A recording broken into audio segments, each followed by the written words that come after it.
نے قرآن مجید فرقان حمید کی سورہ بقرہ کے اندر ارشاد فرمایا الذین ینقضون عہد اللہ من بعد میثاقہ، فرمایا وہ لوگ جو اللہ کا عہد توڑتے ہیں پکا کرنے کے بعد، وَيَقْطَعُونَ مَا أَمَرَ اللَّهُ بِهِ أَن يُوصَلَ، اور اس کو توڑتے ہیں جسے اللہ نے جوڑنے کا حکم دیا ہے،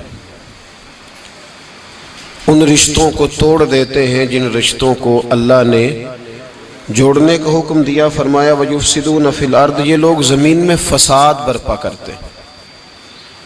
أُولَٰئِكَ هُمُ الْخَاسِرُونَ، یہی لوگ ہیں جو نقصان میں ہیں، گھاٹے میں ہیں، خسارے میں۔ انسان کو اللہ تبارک و تعالی نے ماں باپ کے وسیلے سے دنیا میں بھیجا ہے۔ انسان کے بہت سارے رشتے ہوتے ہیں، اس کا رشتہ اس کے بھائی کے ساتھ، اس کی بہن کے ساتھ، ماں باپ کے ساتھ، بیٹے اور بیٹی کے ساتھ، بیوی کے ساتھ اور بیوی کا اپنے شوہر کے ساتھ۔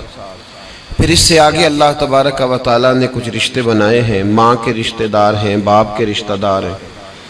ان سب رشتوں کو قاری صاحب کو اوپر بٹھائیں، قاری شفیق صاحب کو جگہ دیں، قاری صاحب نیچے بیٹھے ہوں، کہتے ہیں اوپر تشریف نہیں جی نہیں، آپ کی مہربانی، اللہ تعالیٰ آپ کو جزا دے۔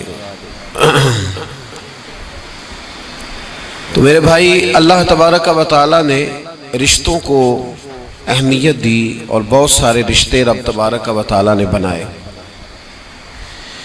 ہمارے ہاں یہ ہوتا ہے کہ رشتوں کو ان کا اصل مقام نہیں ملتا، کچھ رشتے ایسے ہوتے ہیں جو نبھائے نہیں جاتے، کمزوری دکھائی جاتی ہے، بالخصوص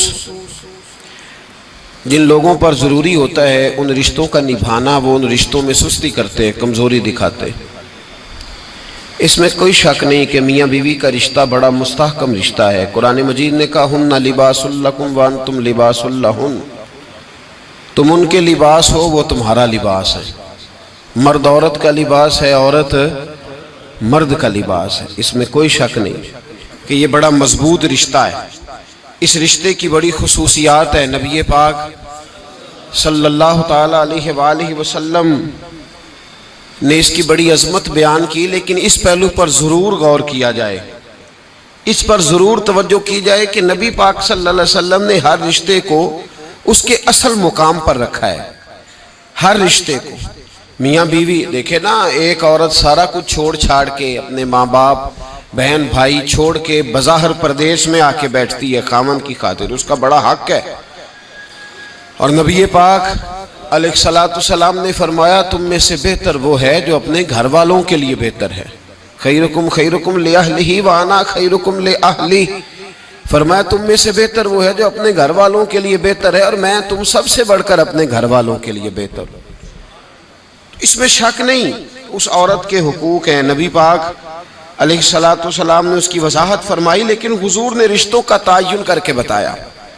رشتوں کا مستدرک کے اندر حدیث ہے، رسول کریم صلی اللہ تعالیٰ علیہ وآلہ وسلم کی پیاری زوجہ حضرت عائشہ صدیقہ رضی اللہ تعالیٰ عنہ فرماتی ہیں، نبی پاک کی بارگاہ میں عرض کیا گیا یا رسول اللہ صلی اللہ تعالیٰ علیہ وسلم ذرا ارشاد فرمائیے گا عورت پر سب سے زیادہ حق کس کا ہے؟ حضور ذرا بتلائیے گا عورت پر سب سے زیادہ حق کس کا ہے؟ تو یہ کسی مفتی کا قول نہیں، یہ کسی دانشور کی رائے نہیں، یہ اس محبوب کا قول ہے جنہیں اللہ تبارک و تعالیٰ نے دنیا میں راحت اور آرام دینے کے لیے مبعوث فرمایا ہے۔ یا رسول اللہ صلی اللہ علیہ وسلم عورت پر سب سے زیادہ حق کس کا ہے؟ تو حضور نے فرمایا اس کے خامن کا۔ اسی مجلس میں، اسی محفل میں وہ شخص اٹھ کے نہیں گیا، وہی شخص حضور سے سوال کرنے لگا حضور تو مرد پر حق کس کا زیادہ ہے؟ عورت پر تو میں نے پوچھ لیا، نیا شخص نہیں آیا، نیا آدمی نہیں آیا۔ اسی نے اسی مقام پر اسی جگہ کھڑے ہو کے سوال کیا کہ یا رسول اللہ صلی اللہ علیہ وسلم اب یہ بھی ارشاد فرما دیجئے کہ مرد پر سب سے زیادہ حق کس کا ہے؟ نبی پاک نے فرمایا اس کی ماں کا۔ عورت پر سب سے زیادہ حق کس کا ہے؟ اس کے شوہر کا۔ اور مرد پر سب سے زیادہ حق کس کا ہے؟ اس کی ماں کا یہ حقوق، یہ تعین ہے جو نبی پاک صلی اللہ علیہ وسلم نے کر کے دیا. یہ حقوق کی وہ والی وضاحت ہے، اور یہ ہر آدمی کا وہ والا مقام ہے جو میرے محبوب علیہ الصلوۃ والسلام نے اپنی امت کو خود بتایا ہے کہ یہ اس کی جگہ ہے اور یہ اس کی جگہ ہے. اب یہاں ایک بات اور قابل غور ہے، مرد کے عورت پر بھی حقوق ہیں، عورت کے مرد پر حقوق ہیں. انشاءاللہ تعالیٰ ایک موضوع آ رہا ہے، اس میں ان چیزوں کی کچھ زیادہ وضاحت کروں گا. یہاں صرف اشارہ دیتا ہوں. نبی پاک صلی اللہ علیہ وسلم کی خدمت میں ایک عورت حاضر ہوئی. اس نے عرض کی یا رسول اللہ صلی اللہ علیہ وسلم مجھے بتائیے گا مرد کے کیا حقوق ہیں، اگر میں ادا کر سکتی ہوں تو شادی کروں. حضور ذرا بتلائیے گا. تو یہ حدیثیں ہم نے بیٹیوں کو رٹانی ہے، یہ حدیثیں ہم نے بہنوں کو یاد کرانی ہے. میرے نبی پاک علیہ الصلوۃ والسلام سے پوچھا، امام حاکم نے لکھا ہے کتاب البر کے اندر، اس کو ابن جوزی علیہ الرحمٰن نے نقل کیا ہے. یا رسول اللہ صلی اللہ علیہ وسلم مجھے بتائیے گا خاوند کے حقوق کیا ہیں. اور خاتون عرض کرتی حضور اگر تو میں ادا کر سکتی ہوئی تو نکاح کروں گی ورنہ نہیں کروں گی.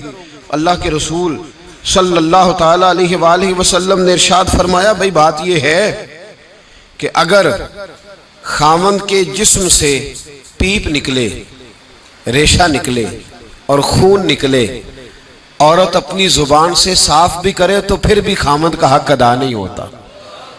اور نبی پاک صلی اللہ علیہ وسلم نے وضاحت کر دی. کسی جگہ آپ کو نہیں ملے گا کہ اللہ کے محبوب نے فرمایا ہو کہ میں اگر سجدہ جائز ہوتا تو میں لوگوں سے کہتا مجھے کرو. یہ کہیں نہیں فرمایا. حالانکہ امام الانبیاء ہیں، محبوب اس حدیث میں فرمانے لگے سنو، اگر خدا کے علاوہ کسی کو سجدہ جائز ہوتا تو میں عورت کو کہتا کہ اپنے خاوند کو سجدہ کرے. میں کہتا عورت کو کہ وہ اپنے خاوند کو سجدہ کرے. تو نبی پاک صلی اللہ علیہ وسلم نے وضاحت کر دی، فرمایا کہ اگر تو یہ والے حق تو ادا کر سکتی ہے تو نکاح کر. وہ خاتون بڑی سمجھدار تھی، فوراً بولو ٹھیک ہے. لگی حضور میں نہیں حق ادا کر سکتی لہٰذا میں نکاح نہیں کروں گی. میرے عزیز عورت کو ذمہ داری سونپی.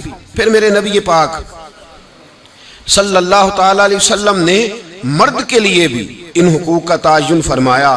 اور اللہ کے رسول صلی اللہ تعالیٰ علیہ وسلم سے جب پوچھا گیا کہ یا رسول اللہ صلی اللہ علیہ وسلم عورت کے حقوق کیا ہیں، نبی پاک صلی اللہ تعالیٰ علیہ وسلم سے پوچھا گیا کہ یا رسول اللہ صلی اللہ علیہ وسلم عورت کا حق کیا ہے، تو نبی پاک نے فرمایا جیسا خود کھاؤ ویسا اسے بھی کھلاؤ، جیسا خود پہنو ویسا اسے بھی پہناؤ.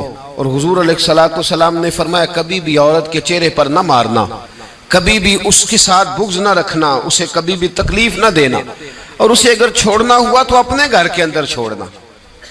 یعنی اگر کچھ لمحے کے لیے ناراض ہونا ہوا تو اپنی ہی چھت کے نیچے نکالنا نہ، بھیجنا نہ. رسوائی ہوتی ہے جب وہ میکے جاتی ہے تو لوگ باتیں کرتے. اگر چھوڑنا ہوا تو اپنے ہی گھر میں چھوڑ لینا، کچھ لمحوں کو ناراض ہو لینا، کچھ ایسی بات کر لینا، لیکن جب اسے نکال دیتے ہو تو مسائل بن. جیسا خود کھاؤ ویسا اسے بھی، جی جیسا خود کھاؤ ویسا اسے بھی. تو نبی کریم سید عالم صلی اللہ تعالیٰ علیہ وآلہ وسلم نے اس بات کی وضاحت کر